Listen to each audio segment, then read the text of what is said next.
How did the Amityville Horror become a multi-million-dollar film franchise? On November 13, 1974, Ronald DeFeo Jr. murdered 6 members of his family in their home in Amityville, New York.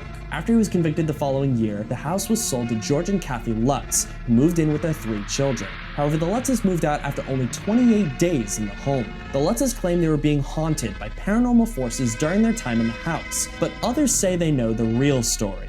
After abandoning the house, George and Kathy went to local lawyer William Weber, who had represented Ronald DeFeo in court. According to Weber, he mentioned he was shopping around a book about the DeFeo case, but he needed a little something extra to make it more enticing to publishers. A few hours and many bottles of wine later, Weber and the Lutzes had concocted the mythos of the Amityville house. Details from DeFeo's life morphed into hauntings that purportedly terrorized the Lutzes during their time in the home. A reference to a neighbor's cat that would always peer into DeFeo's window morphed into a red-eyed pig that terrorized George and his son. A story about DeFeo's father smacking his wife while she was holding a bowl of spaghetti was spun into slime that oozed from the walls. However, they eventually ran into financial disagreements, and the Lutzes took their story to author Jay Anson, who wrote a novel about the incident titled The Amityville Horror, which would be adapted into a film in 1979. Yeah, and that film was a certified hit, grossing $86.4 million despite receiving less than stellar reviews. The film even brought attention to the house itself,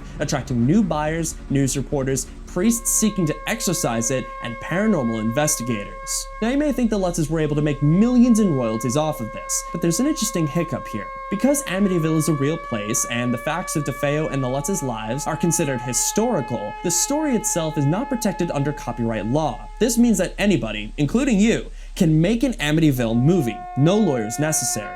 Today, there have been dozens of films made about the Amityville hauntings, including classic films such as Amityville Bigfoot, Amityville Death Toilet, Amityville in the Hood, and a 2005 remake starring Ryan Reynolds that was so bad, it prompted George Lutz to sue the producers for defamation. Despite everything, the Amityville house maintains its spooky reputation to this day, but it remains controversial in the community.